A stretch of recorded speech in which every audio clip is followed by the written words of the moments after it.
अस्सलामुअलैकुम बच्चों। वालेकुम सलाम टीचर।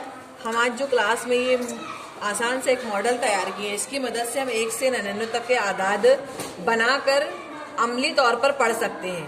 हम ये क्लास में ऐसे बच्चों को देंगे जो बच्चों को अभी तक का जो बच्चे कमजोर हैं, गिनती उनको नहीं आ रही है अभी, तो हम ये उसके पास में ये मॉडल देंगे, वो अमली तौर पर बनाकर आदाद 1 से लेकर 99 तक का पढ़ सकते हैं। अभी देखो यहाँ पर दोनों हरकती है, दोनों दायरे हरकत करते हैं। यहाँ पर अभी हम देखेंगे यहाँ से, अभी देखिए ये जो यहाँ पर आया हुआ है कितना है, 4 दहाई। ये वाला तस्वीर किसको जाहिर करेगा, दहाई को, ये वाला इकाई को।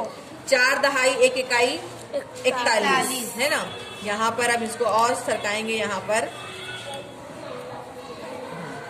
कितना है ये, 2 दहाई 3 इकाई 23 को और घुमाएंगे यहाँ पर, 4 दहाई 0 इकाई 40, 6 दहाई 0 इकाई 60। यहाँ पर इसको और घुमाएंगे, कितना हो गया, 67। तो इस तरीके से हम घुमा कर, और मतलब अगर हम यहाँ पे 11 से स्टार्ट करें तो देखिए ये कितना है, 10, ये वाला 11। अगर हमको 1 लेना हो, सिर्फ 1 बनाना हो, है ना, तो हम क्या लेंगे, यहाँ पर इधर से 1 लेंगे और यहाँ से 0 लेंगे। Very good. यहाँ से कितना लेंगे हम, 0 लेंगे, तो यहाँ से 1। और अगर हम इसको बढ़ाते जाएंगे आगे, यहाँ पे देखिए कितना बनेगा, 11। वापस इसको अगर घुमाते जाएं तो बन जाएगा 21, 13, है ना, 41, 40। इस तरीके से हम आसान से मॉडल के जरिए 1 से 99 तक का आदाद अमली तौर पर सीख सकते हैं।